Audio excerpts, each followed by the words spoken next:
Hey there, welcome back to another video. This time around, it is yet another vlog, as well as a DVD and Blu-ray update. So, before I get started with that, I want to give a little bit of an update on my channel. I am still going to finish the Halloween franchise. It's just taking a bit. I just want to take my time to make sure I deliver the best possible reviews that I can, but it's also due to the fact that I've just been working a lot, so that's one of the reasons why I really haven't been able to finish that up just yet. But I will 100% finish that franchise up by the end of this month. And I have plans for Thanksgiving to review the Firefly family trilogy. The trilogy of films directed by Rob Zombie, which include The House of a Thousand Corpses, The Devil's Rejects, and Three from Hell, because those were actual requests from Brock once again. So thanks, Brock, ahead of time for requesting those reviews. And in terms of anything that I've seen lately, I did watch a couple things that I don't know if I'm going to do videos on just yet. I saw the documentary Class Action Park, which is based on, not based on, it is a documentary on the real life amusement park and the absolute insanity that went on at Action Park in New Jersey. And that was an incredibly entertaining documentary. It was informative, it was hilarious, it was compelling, and also heartbreaking at the same time. I highly recommend that. I don't even, honestly, I don't even know if I want to review it because I don't want to give away a lot of things about it, and it's just something that I really think people should seek out and check out sometime. Because it's easily one of the best films that I've seen in 2020. Then I also saw a movie called Chick Fight. I saw it because it was like a female version of Fight Club, and the trailer looked like it might be dumb fun. And I did get some dumb fun from it. I thought Malin Ackerman, I thought she delivered a really solid performance as a lead. Alec Baldwin was fun as her drunk fighting coach. And what's her name? Bella Thorne. She played a pretty good thorn in Ackerman's side, as like the bitchy, bad bitch opponent that she has to beat. But it's full of so many cliches, the predictable, usual kind of stuff. There's a lot of woke elements to the screenplay too that come across as a little bit forced, but not to the point where it's just like shoving it down your throat. But there are some moments like that. And then the humor just was very hit and miss. Most of the time it didn't even hit at all. It didn't even land a punch or a punchline. It just completely whiffed. And the fight choreography was meh, although there were some moments where it was pretty decent in terms of the use of slow-mo. But I definitely wouldn't recommend it, but I'm going to say this. It's something that I will probably never forget for one reason and one reason alone, and it's a pretty disturbing one. The image of Kevin Nash in silver hot pants is going to haunt my dreams for the rest of my life. And I have Chick Fight to thank for that.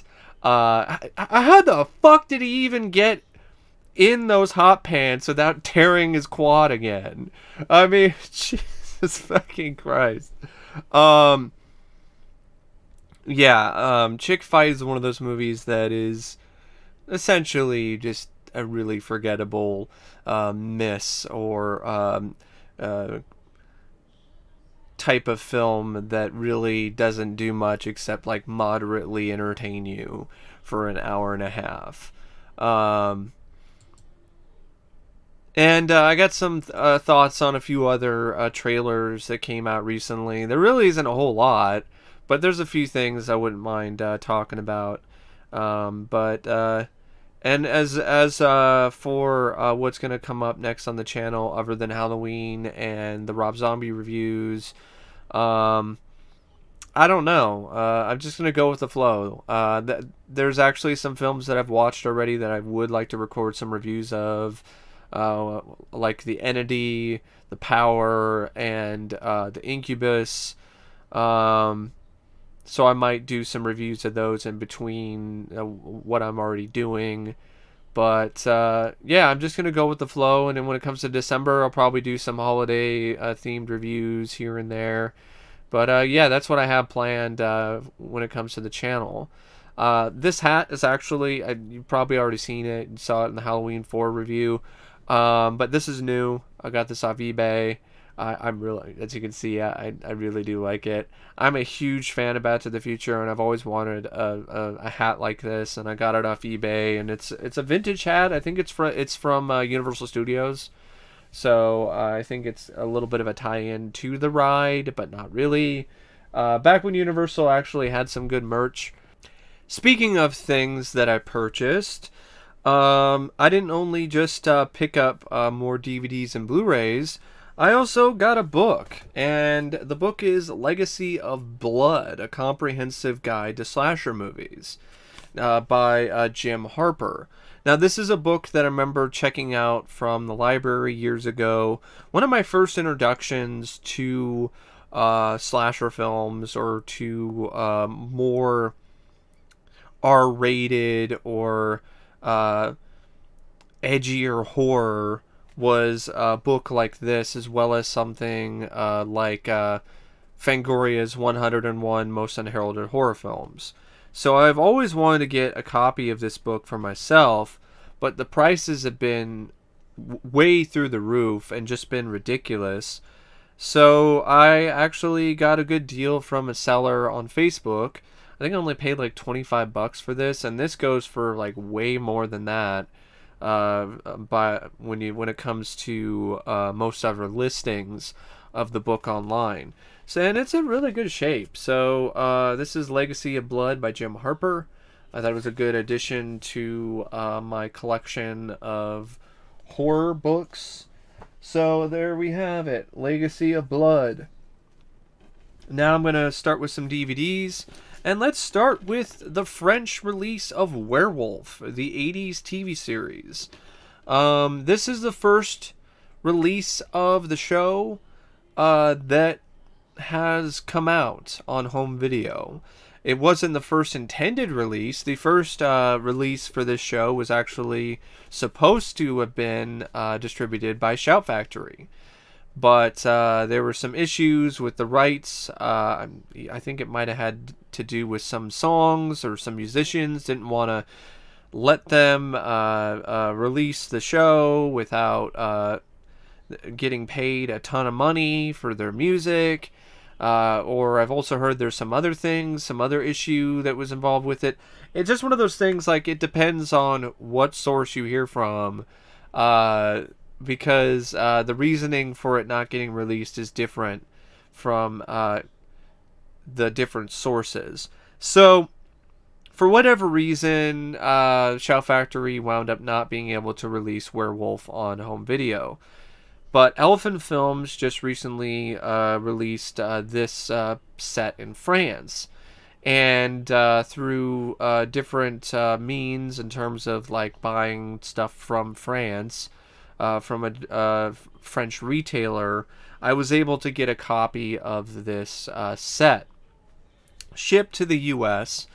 And I'll say this, I'm a little bit disappointed by the set, because it was marketed as a remastered picture quality, in terms of they took some master tapes and they remastered them, and it was HD for the first time ever. And this is not real true HD. This is like 480p tapes that are remastered, in terms of just touched up for 720p or barely 1080p. And it's a lot of just upgraded and upconverted footage. that is clearly from a 480p source. And also, the folks at Elephant Films, I don't think they did the best job at remastering it, period. Because at least in the first episode, there's a lot of issues in terms of the picture quality. The first episode looks horrible, especially during the day. Like the pilot episode during the day, it looks like the sequences were shot in the sun because the contrast is off or the white balance is turned to 11. So that is really disappointing. The other episodes are average at best. They're better. They're more tolerable than the pilot. But I definitely feel that some fans who have already probably been working their butts off with a remaster of their own based on old VHS copies, I think they probably could create a set that is as good of quality as this, if not maybe even a little bit better, if you have the right person working on the set. Like for instance, I know for a fact that the same guy who did the Freddy's Nightmare set that I have, he's working on a werewolf set, and he wanted to see what the quality was like to compare things, and I've been helping him out. I've been, finding a way to let him see what the quality is of this set, and even he's a little disappointed by it, and he's going to give it a shot to try to remaster it himself, and I'm really curious to see what the results are going to be.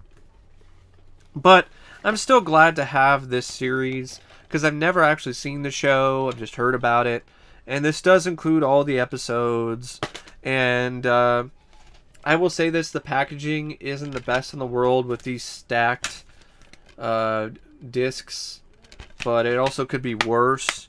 I think the cover art's pretty cool, and there's a booklet, but all the writing is in French, and so if you don't know how to read French, you're shit out of luck. But there's some cool little bits of like production artwork and stuff like that. And for those of you who really want this and are big fans of Werewolf and just want to have Werewolf on DVD or on some kind of home media format, because I don't even think it's even streaming, to be honest, it's region free. So if you don't have a region free player, you can still play it. I think that is unless you have it, your player has issues playing region free PAL discs, because apparently some players have issues with that. But if your player isn't one of those that has an issue with playing region free PAL discs, then you're in luck, because it's actually region free, so you don't even have to use a region free player to watch this particular set. So yeah, that's Werewolf, or La Malédiction du Loup-Garou. And here, from one box set of a TV show to another box set of a TV show, and Volume 1 of The Adventures of Young Indiana Jones.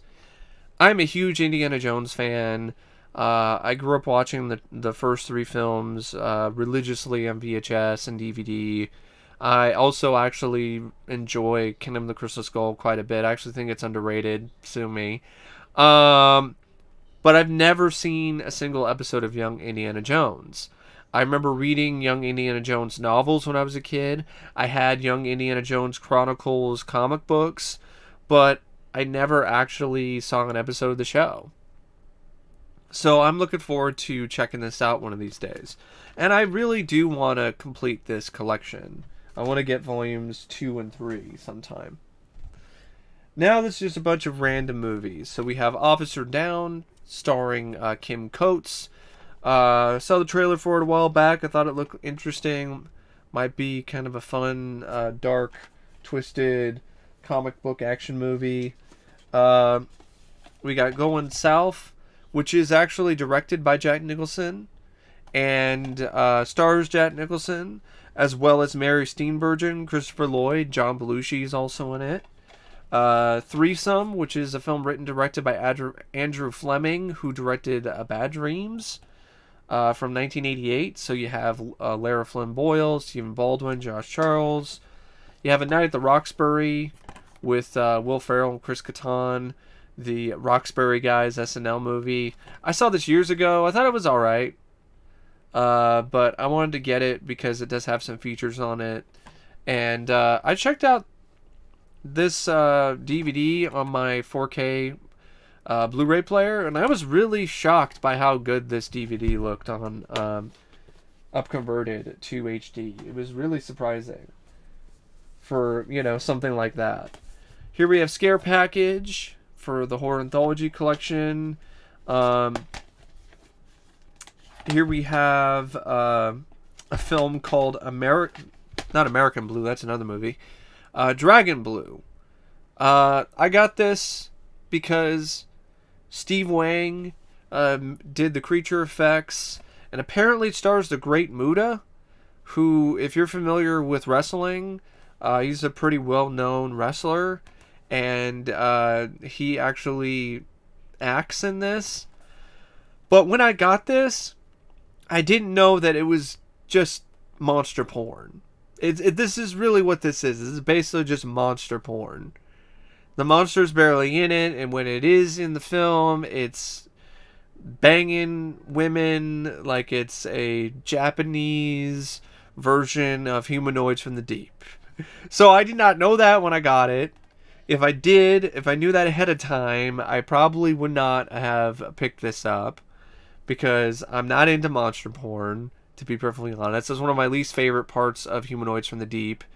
And as much as I love Steve Wang, and I like a lot of his work from The Monster Squad, Predator, Guyver 2, I would have been okay with not seeing his makeup effects in this if it was just wasted with the monster just, banging ladies in caves and shit.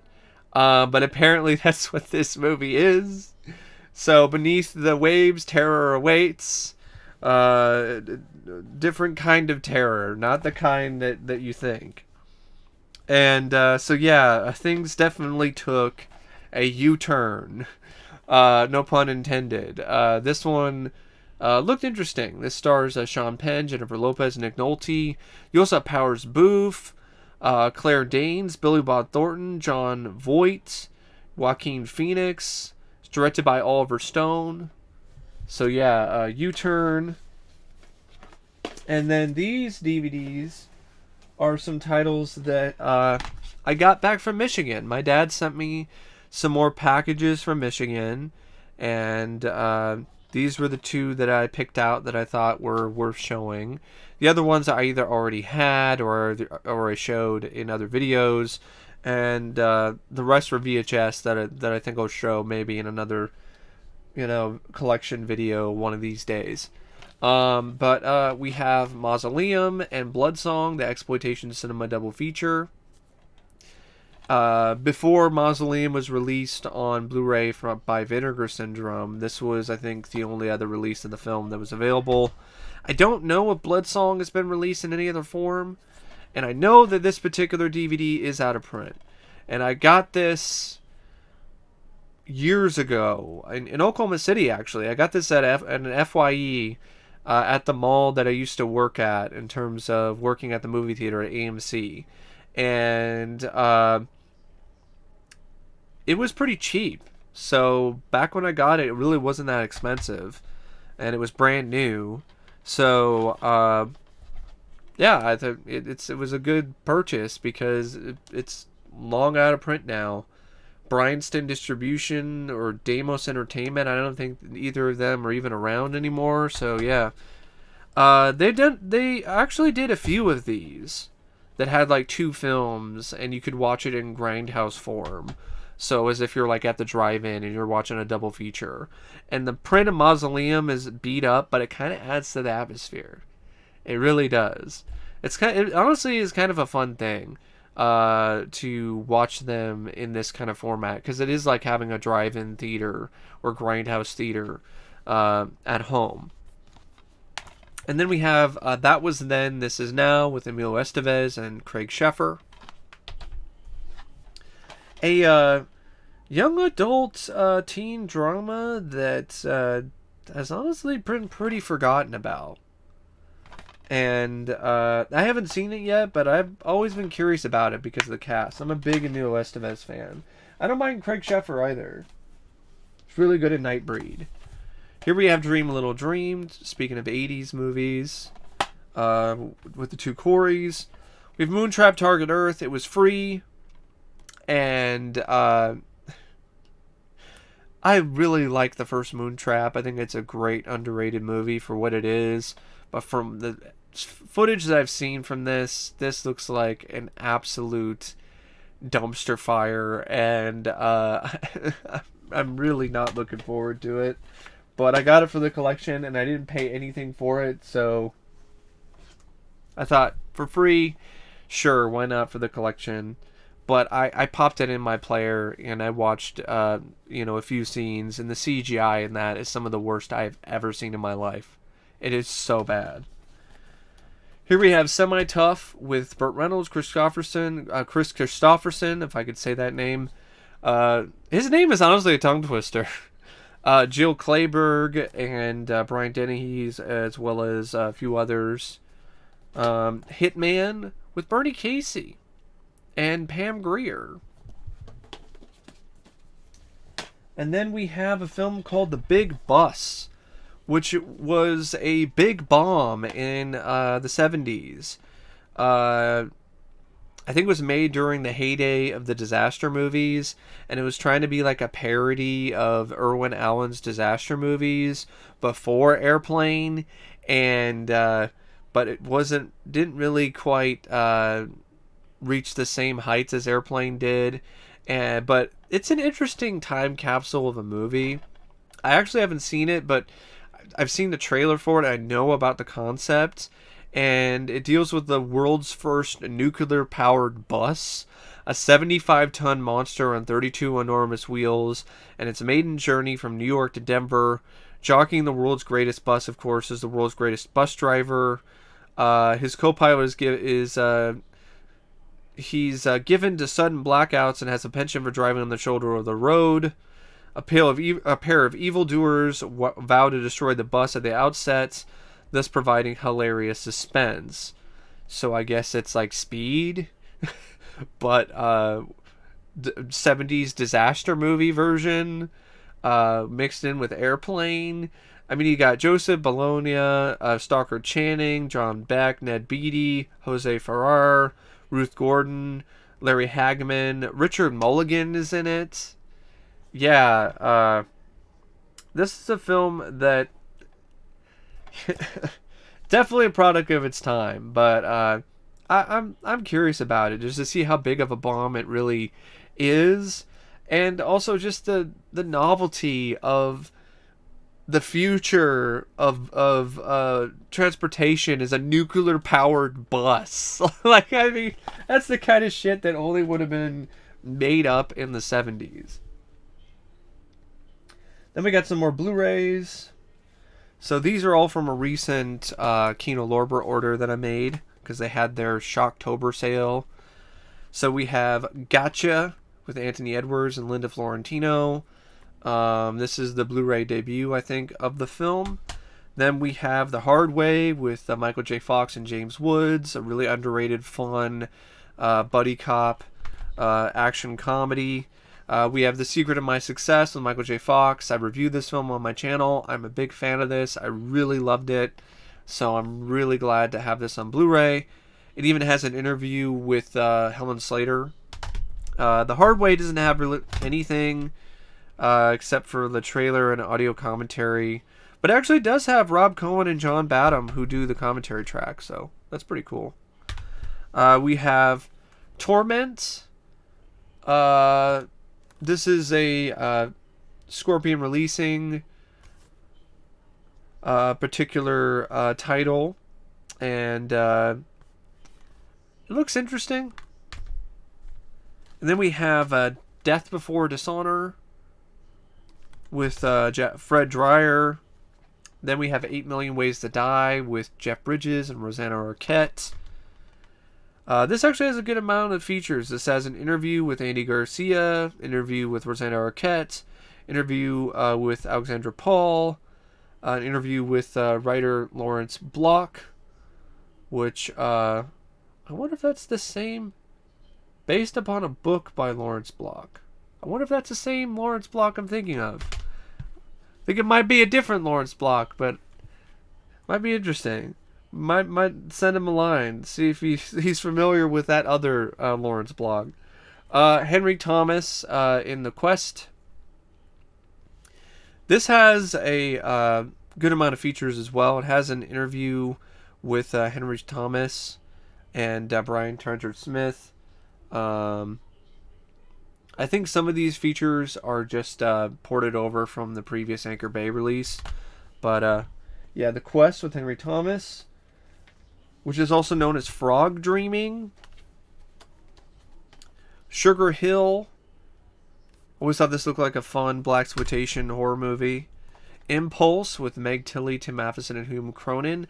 I had this on DVD, but it was only in full screen. And this is a new 4K remaster. And I've always been really curious about this one.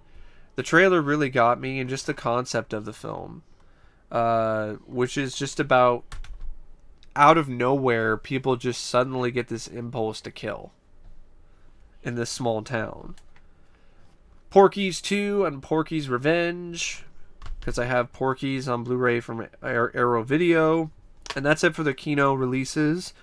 Then I got these two from Big Lots. We have the ABCs of Death, because I only had it on DVD.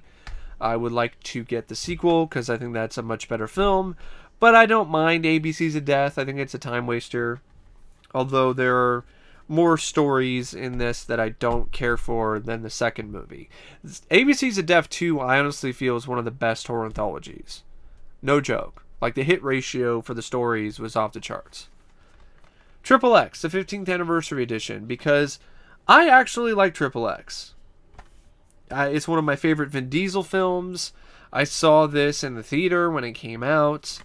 And I only had it on DVD, so I've been wanting to get the Blu-ray, but I did not want to get the director's cut. And this has the theatrical version and a new interview with Vin Diesel and the same features ported over from the DVD release. These are from the Scream Factory. Well, one of them, actually 4 of them are from the Scream Factory sale. The others are from a different sale. So we have Graveyard Shift, Stephen King's Graveyard Shift. Underrated Stephen King flick. The Lawnmower Man. We have Sleepwalkers. And April Fool's Day. Yeah, I'm not super big on this slipcover either, but I'm glad to have the film on an official Blu-ray. And yes, the features are disappointing, but it's still something. So for me, it's better than nothing, and plus I didn't pay full price because this is during their Shocktober sale, which Scream Factory actually for once had a good sale, where it was considerably cheaper than anywhere else online, so good for them. The Neon Demon, heard some good things about that one, and looks like it might be a visually impressive film, and the whole concept and premise reminds me of Suspiria, so, and I really like Suspiria, so I don't know, we'll see. Supernova, because I honestly I haven't seen the film, but I know that it's got this crazy backstory, so I'm really curious to see the features on it just for that. And the special edition of Death Wish 2. Now, I also got both of these because they were out of print. And they go for way more than what I paid from other places online. So that's it for those, and then I got some Arrow releases here. If I can get them. Hold on just one moment.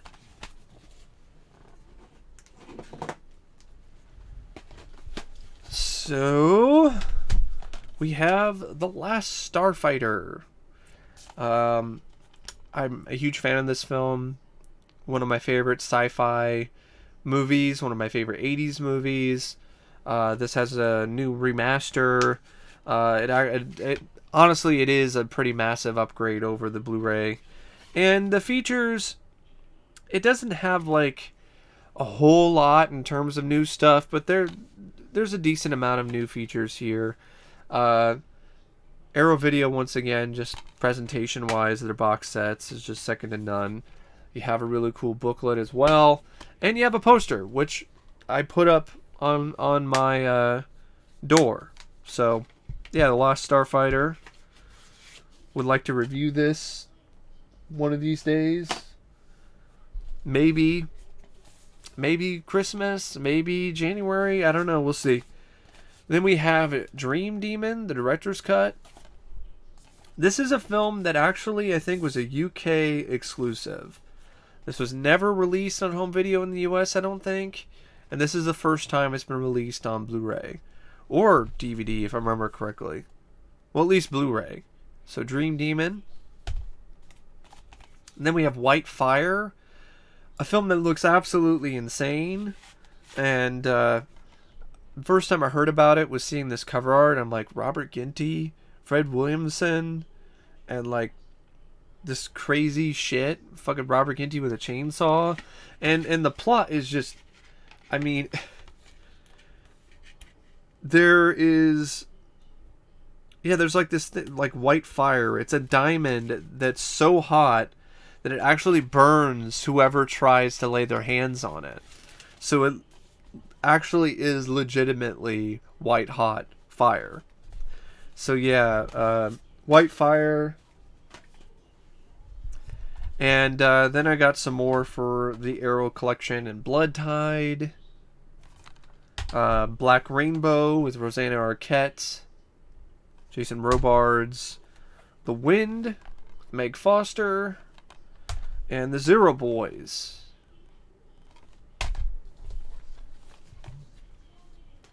So that's it for the Arrow video releases. And then the rest here, other than this box set that I'm going to show you, are 4K releases. But this is the Lord of the Rings Motion Picture Trilogy Extended Edition Blu-ray set. Now, I saw these in the theater. It's been years since I've seen the trilogy. I actually have never seen any of the extended versions. I know there's a 4K release coming out, but I got a good deal on this. And I decided to take it because I only had the theatrical versions in like a bare bones triple feature set. And this has a shit ton of features on it. So that alone will make it worth it for me. And I'm perfectly fine with just this set. I don't need the 4K set, especially, you know, when it comes to the absurd price tag, which is what, like $200, $300 or some shit. And the rest are 4K. Speaking of 4Ks, so I took part in some early Black Friday sales, got some stuff from Best Buy and Amazon. Some of these weren't necessarily on sale, but they were cheaper than what I was seeing them for earlier. But here we have Joker, which I still haven't seen, but it was a really good price for the 4K. It was only $8 at Best Buy. We have Backdraft, my favorite firefighting movie, one of my all-time favorite films, and it really does look great. Sounds great too. I would say it's definitely an upgrade over the Blu-ray. Backdraft. We have Hellboy. This film has never looked or sounded better than it does on this 4K disc. And I saw Hellboy in the theater. I wouldn't say it looks... Well, no, I would say it probably looks maybe even a little bit better than what my memories are of seeing it in the theater. We have Full Metal Jacket, another great release from Warner Brothers. The picture quality and the transfer is sparkling, crystal clear. It's really a sight to behold, just like the release of The Shining. If you're a fan of Full Metal Jacket and you have the 4K, you have a 4K Blu-ray player and a 4K TV, this is definitely one to pick up. And then I got Birds of Prey. because I actually like this movie. It's one of my favorite films in 2020, and it also looks really good in 4K. And then we have some classics. I think I showed this before, but this is Beetlejuice in 4K. The film actually looks a lot better here on the 4K disc than it did on Blu-ray. It has the right aspect ratio that's exactly like it was in the theater for one, and the colors and everything just looks a little bit better. Not a little bit, I would say it looks quite a bit better than the Blu-ray. The Blu-ray had some color timing, some things that were messed around that wasn't really what the film initially looked like in the theater, and this is a lot closer to that. And then I got the Goonies, because it's always a good enough time to buy the Goonies or watch the Goonies. I reviewed the film already, really long, in-depth review and retrospective. So if you want to hear my thoughts on it, just search the Goonies and you'll find it.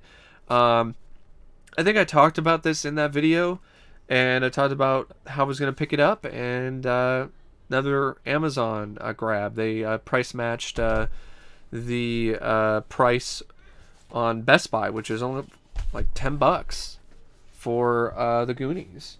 So yeah, the Goonies. And then we have the Back to the Future Ultimate Trilogy in 4K. No, it's not the limited edition box set with the hoverboard. I didn't really care about that because I just wanted the trilogy in 4K, and I checked these out recently. These films look fucking amazing in 4K. I have never seen Back to the Future or Back to the Future 2 or Back to the Future 3 look as good as they do on these 4K discs. People who are saying they look worse than the Blu-rays are smoking crack. I don't know what the fuck they're talking about.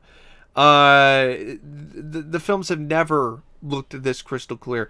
I could read all the signs and like all the... I can read the advertisements on the side of a fucking van in the movie. That's how detailed the picture is. And the color and the clarity. I mean, the opening sequence of Back to the Future Part 2, I mean, it really just makes the model work by ILM pop even more. The visual effects just look absolutely stunning. And the sound is also an upgrade. Really good sound mix. So, if you have been kind of on the fence about upgrading and you have the right setup, don't be.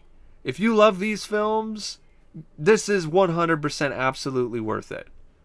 Absolutely. No doubt about it. See, I'm so excited. I'm like bonking my mic. Yeah, really, really good. And I am really looking forward to revisiting those films, watching them in 4K all the way through. So that's it for the DVD and Blu-ray portion of this video. Stay tuned for my thoughts on some movie trailers. And that's what's going to be coming up next. Now we get to the portion of this video where I talk about movie trailers. And the first one that comes to mind is the teaser trailer for Halloween Kills. I know a lot of Halloween fans have been super excited and psyched about it. I didn't think it was that impressive. I didn't think there was a lot there to begin with, other than that one money shot of Michael Myers smacking somebody in the throat and blood spraying. That was really about it. Nothing about that teaser really stood out to me and was anything that really made the film look like it was going to be amazing to me. I know there's a lot of Halloween fans and a lot of other fans of horror who just were absolutely just amazed and just creamed themselves over the teaser. I'm not one of them. If it floated your boat that much, I have no problem with that, but I didn't get the hype at all. It looked pretty generic to me. It didn't really show me any reason why this franchise should continue to shamble around. But, that's just my personal opinion on Halloween Kills. I think the clip that's already been shared of Jamie Lee Curtis saying "Let it burn," I think that's that's what should happen in the franchise. Halloween Kills. Can we just kill the franchise already and put it out of its misery? Because it seems like in Halloween 2018, which I still haven't seen yet, but I'm not looking forward to, it was essentially just the greatest hits of Halloween films of the Halloween franchise, and it was like, hey, we're the real sequel. But hey, remember all of these moments from the other sequels that we are trying to act like aren't canon? And that's just annoying, and I don't know. I don't know, it's just one of those things. I don't think we really need any more Halloween films. This franchise, from what I've been experiencing when it comes to revisiting it, is one of the weakest horror franchises I can think of. Um, because there really aren't that many films in the franchise that are legitimately really good, at least for me personally. Comparison to Friday the 13th or Nightmare on Elm Street, or even Texas Chainsaw Massacre, or even Hellraiser. Like Hellraiser, I like the first four. I mean, the fourth film isn't great, but I think it's a time waster. I genuinely like the first three. Even when we go into Child's Play, you have at least Child's Play 1 through 3.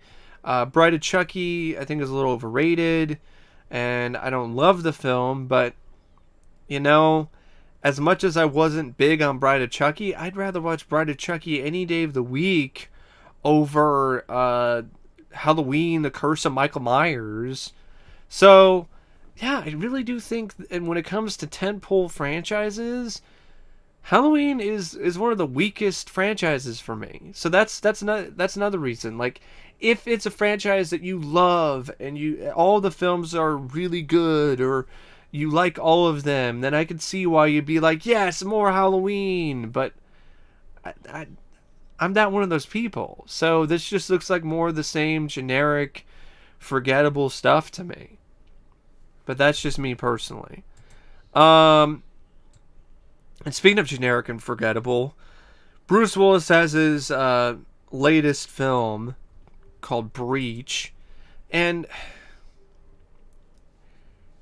this trailer was frustrating because it's the kind of movie that would have been made in the 90s that probably would have had more of a budget, and if it starred Bruce Willis then, and it would have had potential to be a really fun sci-fi action movie.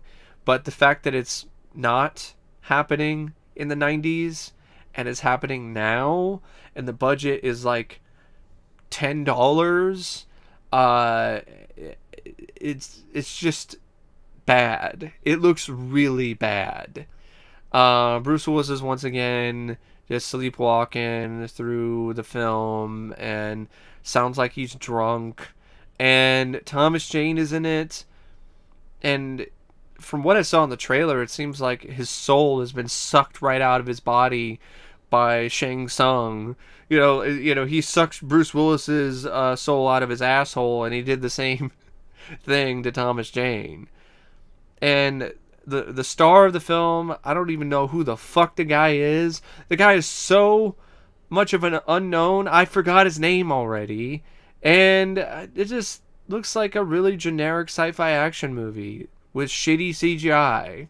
And if it had a budget in the 90s and Bruce Willis was involved and maybe some other stars, it could have been a classic. Like, I really would have loved to have seen Bruce Willis and Stallone and someone like Jean-Claude Van Damme, maybe all three of them in a sci-fi action movie with a budget, fighting aliens and shooting monsters and shit, in some late 90s version of Doom. That would have been fucking badass, but we never got that. We will never get it, and that just sucks. And films like Breach and trailers for films like that just remind me of that lost opportunity that we never had to see those action heroes in some big budget crazy gonzo sci-fi action horror movie in the vein of Aliens. The other one I wanted to mention is Superintelligence, which is an which honestly is ironic because this film is dumb. This film looks dumb. It's the kind of movie that little to no thought was put into when it comes to the screenplay. It's yet another Melissa McCarthy comedy where she is just falling on her ass, literally, and just doing the same fucking shtick. And it's gotten so old and stale now that it's not even palatable. It just tastes like shit. I didn't laugh once when I was watching the trailer. Why is HBO making this some kind of HBO Max exclusive? I have no fucking idea why they're doing that. And this makes me wonder whether or not this actually wasn't going to. This was something that was going to be released in theaters. It probably was intended to be, and it would have bombed, and rightfully so. But yeah, it's one of those things that's like, why are we still making these movies? Who is the audience for these lazy bullshit Melissa McCarthy comedies? And of course, it also features James Corden, who is another unfunny hack. So you have two unfunny hacks in one movie, and the trailer alone just made me want to fucking die inside. No, not wanna. I already died inside a little bit watching that trailer.